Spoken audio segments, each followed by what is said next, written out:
Hello students, good morning, good afternoon and good evening all of you. Myself Ajay Kumar, welcome all of you in my Sunrise of Academy YouTube channel. एक बार फिर से मैं आप सभी को स्वागत करता हूं मैं अपने YouTube चैनल में। और आज मैं बात करने वाला हूं काइंड्स ऑफ नाउन की। पिछले वीडियो में आपने देखा होगा कि मैं बेहतरीन तरीकों से मैं आप लोगों को समझाया और मैं आगे बात करूंगा जो काइंड्स का नाउन का काइंड्स होंगे उनकी मैं बात करूंगा। वादा किया है, मैं उसी वादे पर आपके साथ खरा उतर रहा हूं। मैं एक ऐसी टेक्निक के साथ दिखाऊंगा that is never have been seen you, जो आपने कभी देखा नहीं होगा। आइए मैं बात करता हूं without getting late, we start kinds of noun.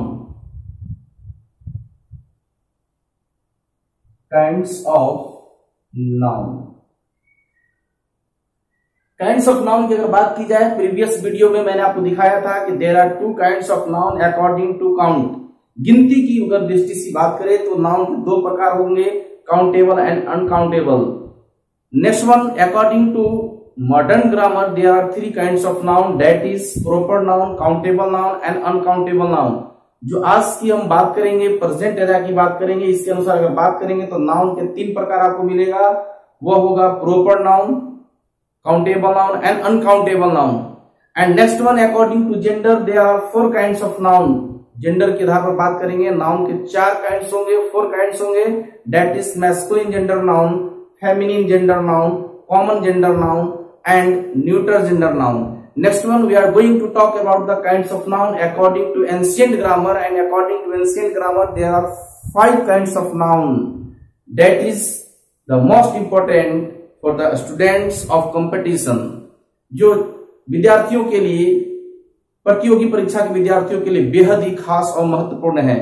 तो आइए मैं आज बात कर रहा हूं according to ancient grammar, according to old grammar, जो पहले परंपराओं के अनुसार आ रहा है उसके अनुसार मैं बात करूंगा काइंड्स ऑफ नाउन की। ऐसा आपने सुना होगा ओल्ड इज गोल्ड, यही आपका ओल्ड इज गोल्ड होगा। There are 5 kinds of noun according to old grammar. Old grammar जो आपने पढ़ा अभी तक, पुराने ग्रामर के दृष्टिकोण से अगर बात की जाए तो नाउन के 5 काइंड्स होते हैं। First one, proper noun. Proper noun की अगर बात करेंगे तो that will indicate particular person और thing, that means indicating the name, indicating the name of particular person or thing। यह आपको किसी खास व्यक्ति या वस्तु के नाम के रिप्रेजेंट करने के लिए हम प्रयोग करते हैं। Proper noun is always used in the representation of और name of the particular person और thing. For examples we can talk about Ram, Delhi. There are some features related to proper noun. Proper noun से संबंध में कुछ इसके advance features हैं, मैं उसको दिखाऊंगा आप लोगों को। How can I identify that will be proper or not? कैसे मैं पहचान कर पाऊंगा वह नाउन प्रॉपर नाउन है या नहीं। First one, proper noun always starts with capital letter. Next one, generally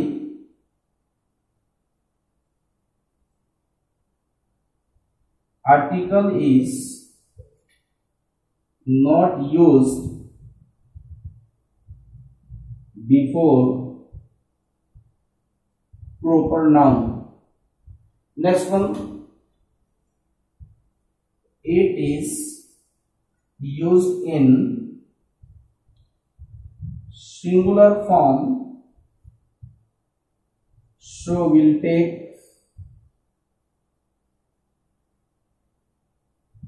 singular verb। जरा समझने की बात करेंगे, बेहद इंपॉर्टेंट चीज, proper noun always starts with capital letter. जो प्रॉपर नाउन का पहला लेटर होगा, फर्स्ट लेटर होगा, स्टार्टिंग लेटर होगा, वो हमेशा कैपिटल कैप्स फॉर्म में आएगा। That is the main identification of proper noun. Proper noun की सबसे बड़ी पहचान ये होगी कि जो नाउन सबसे पहला लेटर कैपिटल प्रोवाइड करता है, दैट इज प्रॉपर नाउन, वही होगा proper noun. Second, generally article is not used before proper noun. Proper noun के पहले सामान्यतः किसी आर्टिकल की प्रयोग नहीं की जाती है, लेकिन अगर प्रयोग करना हो उसके लिए आपको आर्टिकल में मैं बताया हूं, आर्टिकल में मैं बताऊंगा कि हम लोग कौन सी कंडीशन में प्रॉपर नाउन के पहले आर्टिकल का प्रयोग करेंगे। Next one, it is used in singular form so will take singular verb. Proper noun always singular form में प्रयोग किया जाता है, that's why that will take singular verb. For example की मैं बात करूं, जरा ध्यान देने के प्रयास करेंगे आप। Next one, RAM and RAM, 3 kinds of word display on the board. 3 प्रकार के वर्ड्स आपको बोर्ड पर दिखाई दे रहे होंगे, और तीनों की मैं खासियत बात कर दूं तो सबका आपका RAM। मैं अगर बात करूं इस तीनों में कौन सा प्रॉपर होगा, तो आप ध्यान देंगे कैपिटल किसका है, इसका कैपिटल है, इसका कैपिटल इसी का नहीं, याद रखेंगे ये सब कैपिटल है, that will not B proper, यह प्रॉपर हो नहीं सकता। नेक्स्ट वन बात करेंगे तो ध्यान देंगे हमारे पास R capital form then after small, और यहाँ बात करें तो सब का सब स्मॉल, इसका मतलब that will B proper noun. Proper noun का पहला लेटर हमेशा कैपिटल में होगा। अब याद रखेंगे, पता होगा आप लोगों को RAM random access memory, next one RAM, and next one that will be RAM। Okay, तो this is the differences between the order of the letter related to proper noun. Proper noun से संबंधित जितने भी order का समस्या था, ये आपको समस्या होंगे। चलिए स्क्रीनशॉट जल्दी से ले लीजिए। Just we are going to talk about the next kind of the noun. Next kind of the noun is common noun, indicating the name of whole caste and group. जो पूरे जाति के, पूरे संकाय के जो नेम को डिस्प्ले करता है, इंडिकेट करता है, that is called common noun. Main पहचान क्या हो सकता है, कॉमन नाउन का मेन पहचान क्या हो सकता है, आइए बात करते हैं। It is used in the form of singular and plural. In English only for common noun can be used in the form of singular and plural. That means common noun can be change into singular to plural and plural to singular. जिस noun का singular से plural, plural से singular बनता है, that is called common noun. आप याद रखेंगे, concept कभी भूलने के प्रयास न करेंगे।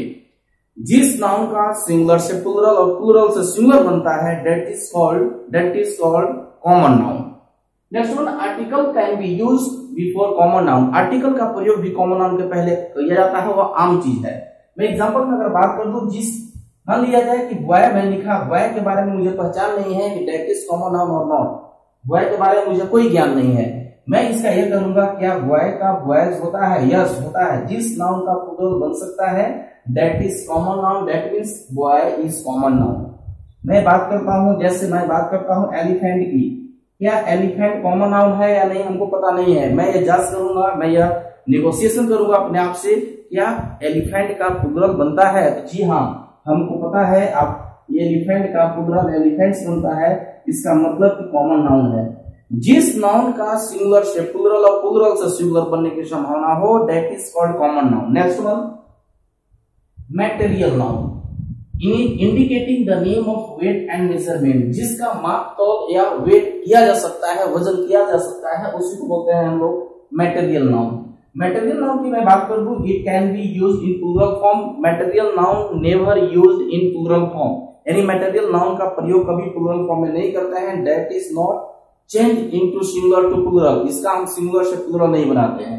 Next one, article will not be used before material noun. एक बात और बड़ी बात होगी कि मटेरियल नाउन के पहले किसी भी आर्टिकल का प्रयोग नहीं करेंगे। एग्जांपल के तौर पर मैं बात करता हूं, जैसे मैं बात करूं स्टोन की, तो स्टोन की बात करूं, क्या आप ऐसा समझेंगे कि स्टोन का स्टोन्स होगा? जी बिल्कुल नहीं, स्टोन का स्टोन्स नहीं होगा, दैट मींस दैट इज। हम बात करेंगे स्टोन, स्टोन के पहले क्या ऐसा कर सकते हैं क्या द स्टोन? जी नहीं, ऐसा भी कहना नहीं है। ऐसा कर सकते हैं क्या अ स्टोन? ऐसा भी हम नहीं कह पाएंगे। दैट मींस ये भी कर सकते हैं कि मटेरियल नाउन के पहले न तो किसी आर्टिकल का प्रयोग करेंगे और न तो मटेरियल नाउन को हम प्लूरल बनाकर प्रयोग कर सकते हैं। इसका भी एक स्क्रीनशॉट ले लेंगे आप। नेक्स्ट आइए मैं आपको बात करता हूं नेक्स्ट काइंड की। Next one is abstract noun. Abstract noun means indicating the name of feelings. वैसे नाउन जो सिर्फ और सिर्फ आपको अनुभव प्राप्त कराता हो, जो अनुभव से आप मेंटेन करते हैं, that is called abstract noun. It can not be seen, जिसको देखा ना जा सके। अब्स्ट्रैक्ट नाउन का मतलब जिसको हम अनुभव कर सकते हैं, हम अपने अनुभव फीलिंग्स को मेंटेन कर सकते हैं, फीलिंग्स के आधार पर मैं उसको नाउन कर सकता हूं। कॉमन नाउन को, अब्स्ट्रैक्ट नाउन को देखना संभव नहीं है। Next one, it is not change into plural.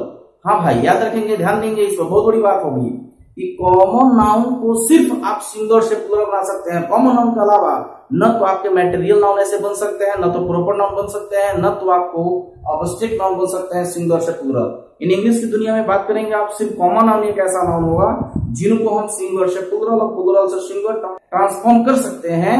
सिर्फ किसको? तो सिर्फ और सिर्फ कॉमन नाउन को। या सिंगुलर से प्लूरल या प्लूरल से सिंगुलर, आपको न तो ट्रांसफॉर्म होगा प्रॉपर नाउन की, न हम ऐसा करेंगे अब्स्ट्रैक्ट नाउन के साथ, न तो ऐसा करेंगे हम मटेरियल नाउन के साथ। यही कह रहा है आपको कि it is not change into plural, that can not be change into plural, जिसको हम प्लूरल में बदल नहीं सकते हैं। Article is not used before abstract noun. Abstract noun, article is not used before abstract noun. Abstract noun के पहले आप किसी आर्टिकल का भी प्रयोग नहीं करेंगे। आइए आपको दिखाते हैं एक एग्जांपल, आपको जो जनरली एग्जामों में पूछा जाता है और अधिकतर लोग उसमें भ्रमित होकर आते हैं। क्वेश्चन दिया जाता है, the honesty is the best policy.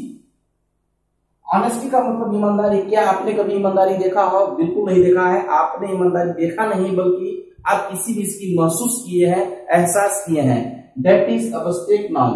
Abstract noun will not take any article. In this case that sentence is incorrect and correct will be the correct form of the sentence on honesty is the best policy। इस sentence का सही रूप होगा honesty is the best policy। तो ऐसे point आपके examination में आते रहते हैं, थोड़ा सा आप सतर्क रहेंगे। अब्स्ट्रैक्ट नाउन के पहले किसी भी आर्टिकल का प्रयोग नहीं करेंगे। अब्स्ट्रैक्ट नाउन को हम सिंगुलर से प्लूरल नहीं बनाएंगे।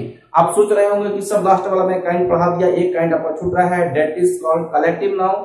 That is the most important kinds of noun according to the syllabus. We have to get the knowledge of collective noun in deep में हमको जानना होगा, डीप में हमको मेंटेन करना होगा कलेक्टिव नाउन की जानकारी के बारे में। आइए, कलेक्टिव नाउन किसको प्रेफर करता है? Generally indicating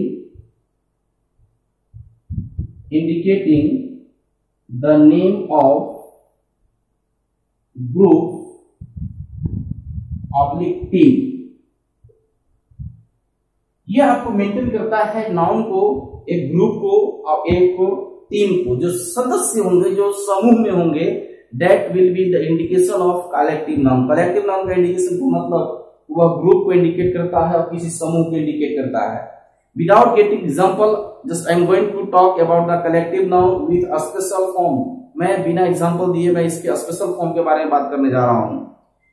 on the basis of uses, collective noun has been classified into 3 parts. प्रयोग के आधार पर अगर बात कहा जाए तो प्रयोग के आधार पर कलेक्टिव नाउन को 3 अलग अलग भिन्न भिन्न रूप में बांट दिया जाता है। मैं उसका भी जिक्र करूंगा। On the basis of use a collective noun has been divided into 3 parts.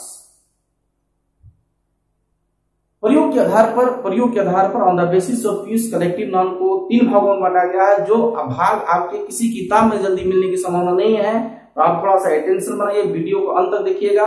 यहां से आपको 2-3 पॉइंट एग्जामिनेशन में आते हैं। इसकी स्क्रीनशॉट लीजिए, तो मैं आगे बढ़ा रहा हूं। Let's talk about the first kind of collective noun. सबसे पहले बात करने जा रहा हूं कलेक्टिव नाउन का पहला जो पार्ट होगा, पहला जो काइंड है उसके बारे में। जो फर्स्ट काइंड है उसका नाम है जनरल कलेक्टिव नाउन। हम नाम से परिचित होंगे, जनरल वर्ड से। जनरल वर्ड है क्या? आप बोलते हैं कि मैं जनरल बोगी में यात्रा कर रहा हूं, दैट मींस जनरल बोगी में अनेक प्रकार के लोग उपस्थित होते हैं, बहुत विकलांग भी, महिलाएं भी, बच्चे भी, बूढ़े भी, वगैरह वगैरह बहुत लोग हो। तो जनरल वर्ड का मतलब होता है कि विभिन्न प्रकार के, अलग अलग प्रकार के। अब ध्यान देंगे, कलेक्टिव है, वह कलेक्टिव तो बनेगा, समूह तो बनेगा, लेकिन कहां से बनेगा?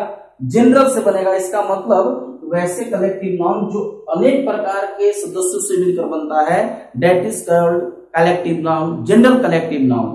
दैट मीन्स इसको मैं डिफाइन कर दूं, it makes from different members. General collective noun बनता है डिफरेंस मेंबर से। वैसे कलेक्टिव नाउन जिसका मेंबर डिफरेंट होंगे, अलग अलग होंगे, उसको बोला जाता है जनरल कलेक्टिव नाउन। मैं एग्जांपल के तौर पर आपको पेश कर रहा हूं। सबसे पहला स्टेशनरी। आप बात करेंगे स्टेशनरी का। स्टेशनरी का मतलब होता है लेखन सामग्री। क्या ऐसा होता है किसी पर स्टेशनरी मैं पेन को बोलता हूं, सिर्फ मैं मार्कर को बोलता हूं, सिर्फ मैं किताब को बोलता हूं, सिर्फ मैं पेंसिल को बोलता हूं? जी नहीं।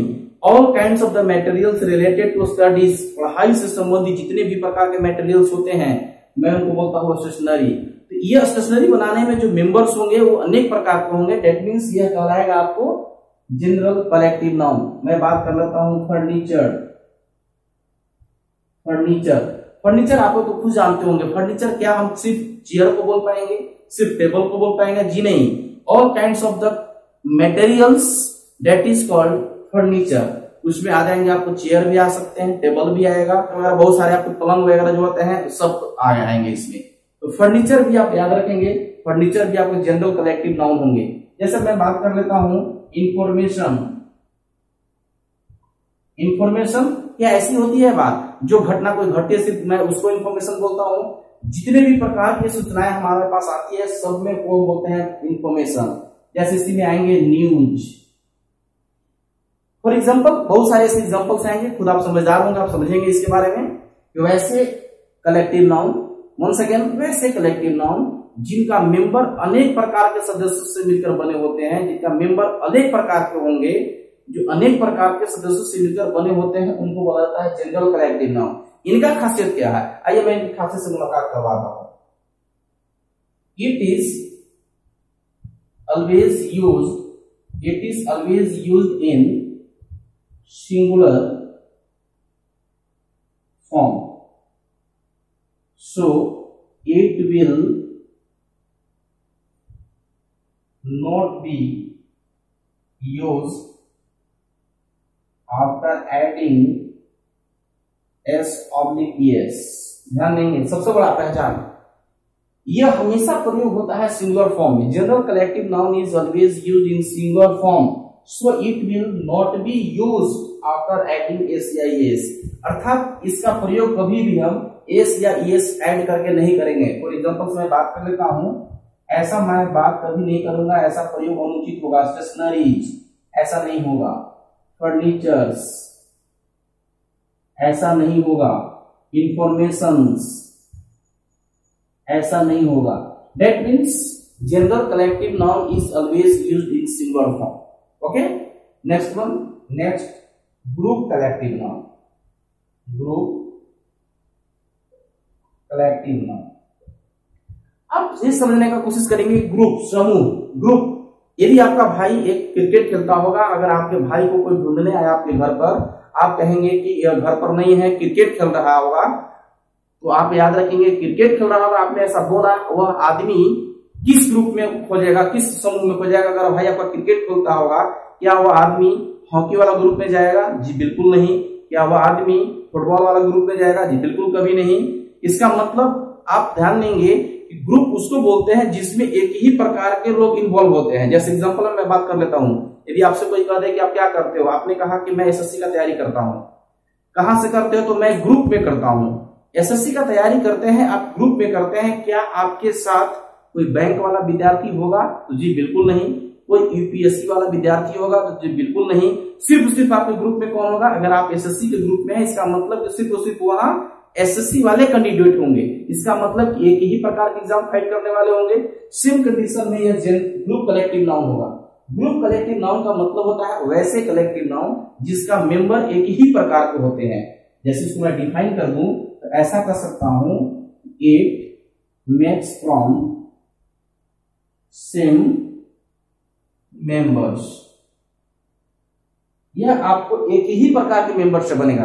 एग्जांपल की मैं बात कर लेता हूं, जैसे मैं बात करता हूं एग्जांपल में कैटल। कैटल का मतलब क्या होता है? मवेशी।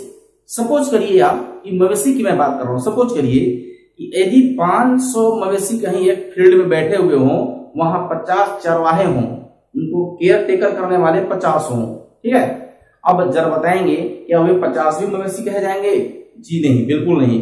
यानी सिर्फ और सिर्फ वहां जितने भी प्रकार के 4 फुटेड एनिमल्स होंगे, सिर्फ मैं कैटल उन्हीं को कहूंगा। कैटल मवेशी यानी सिर्फ मवेशी आएंगे। मैं अगर बात कर लूं जैसे पुलिस आप सुनते होंगे, आपके गांव घर में पुलिस जाती होगी, अब उनके साथ एक गांव के जो भी आपको लगते होंगे, उनके साथ एक गांव के चौकीदार होते हैं, तो उनको आप खुद आइडेंटिफाई करते हैं, वो तो चौकीदार साहब हैं। इसका मतलब उनको आप पुलिस नहीं कहते हैं। पुलिस किसको कहते हैं? जो सिर्फ अपने सर्किल वाले होंगे। पुलिस का टीम सिर्फ अपने लोगों से बनता है, इसका मतलब कि वह हो गया ग्रुप कलेक्टिव नाउन। इस प्रकार के नाउन जो होंगे, इनका खासियत क्या है, इनको एग्जाम में कैसे पूछा जाएगा, इसकी स्क्रीनशॉट लीजिए, मैं बता रहा हूं आगे। आइए मैं दिखाता हूं ग्रुप कलेक्टिव नाउन की क्या एडवांटेज है, क्या उनकी फीचर्स हैं। It is always used in plural form, so s/s will not be added. Group collective noun always used in plural form. That means group collective noun का प्रयोग हमेशा plural form में करते हैं। इसी वजह से उसमें हम प्लूरल बनाने के लिए s या s ऐड नहीं करते हैं। अभी आप एग्जांपल में मैं दूंगा, अब आपके एग्जाम में हूबहू इसी तरह से पूछेगा। फॉर एग्जांपल मैं कर लेता हूं अगर कि कैटल, क्या आप कैटल का कैटल्स बनाएंगे?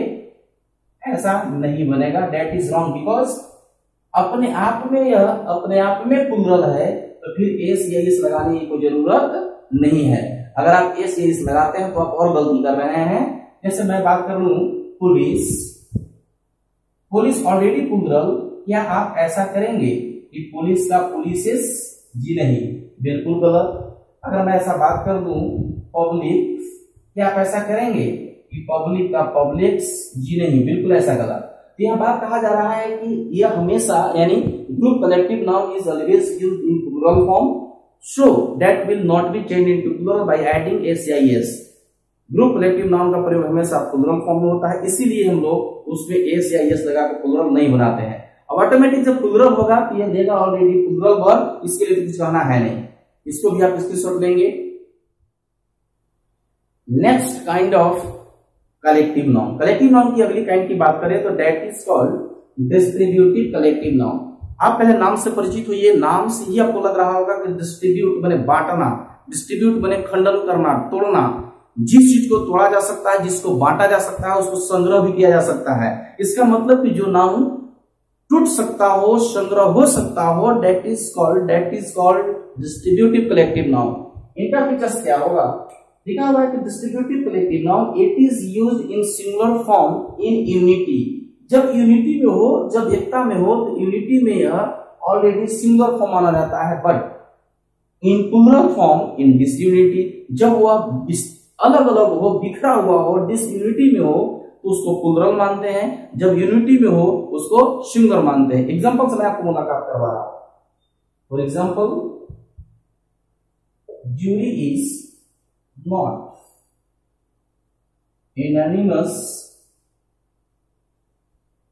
on the issue of Ayodhya. लिखा हुआ है कि जूरी का मतलब होता है जजों का समूह। जजों का समूह भी एक कलेक्टिव नाउन है, लेकिन कौन सा कलेक्टिव नाउन है? आपने देखा होगा कि जूरी कभी कभी 2 भी बैठती है, जूरी का बेंच 3 भी बैठती है। इसका मतलब 3 बैठने का मतलब, 2 बैठने का मतलब, 5 बैठने का मतलब, या 1 ही बैठने का मतलब उनके मतभेद, उनके आपसी मतभेद होगा। उस जिसके लिए विचार करने के लिए बुलाया गया, उनमें उन लोगों में खुद विभिन्नताएं होगी, इससे वे खंड खंड में, टुकड़े टुकड़े में अपने विचार के अनुसार बढ़ जाते हैं। और जिस मुद्दा पर उनका सबका सलाह राय मशवरा एक होगा, वे एक बन जाते हैं। वैसे कलेक्टिव नाउन है जो टूट भी सकते हैं, जो जुट भी सकते हैं। देखा है, jury is not unanimous on the issue of Ayodhya. इसका मतलब है अयोध्या के इश्यू पर, मुद्दा पर जूरी यूनानिमस नहीं है। इसका मतलब है कि वह सर्वसम्मति में नहीं है। जब सर्वसम्मति में नहीं होगा, इसका मतलब वह टूटा हुआ होगा, खंड में होगा। और जब टूटा हुआ होगा, खंड में हुआ होगा, उसको हम नॉमिनेट करेंगे प्लूरल, और जब प्लूरल होगा तो हर हम लोग मेंटेन करेंगे प्लूरल। दैट मींस यहाँ होना चाहिए आर। नेक्स्ट मैं ऐसा बात कर दूं, ऐसा भी मैं बात करता हूं, jury are not divided on the issue of GST। देखिए सेकेंड एग्जांपल की मैं बात किया कि jury are not divided on the issue of GST. अगर मैं बात कर रहा हूं ये नॉट डिवाइडेड, दैट मीन्स वो बटा हुआ नहीं है, इसका मतलब तो वह यूनिटी में ही होगा। जब यूनिटी में होगा, यूनिटी में मैं उसको बोलता हूं सिंगुलर फॉर्म, और जब सिंगुलर फॉर्म होगा तो इनके साथ भर क्या होना चाहिए, सिंगुलर, दैट मीन्स यहां होगा इज। वन सेकेंड बार फिर से आप केयर करेंगे, जब कभी डिस्ट्रीब्यूटिव कलेक्टिव नाउन यूनिटी को शो करता है दैट मीन्स वह सिंगुलर, और जब दिस यूनिटी को शो करता है तो वह होगा plural. I hope you also maintain this all points related to kinds of noun and support me.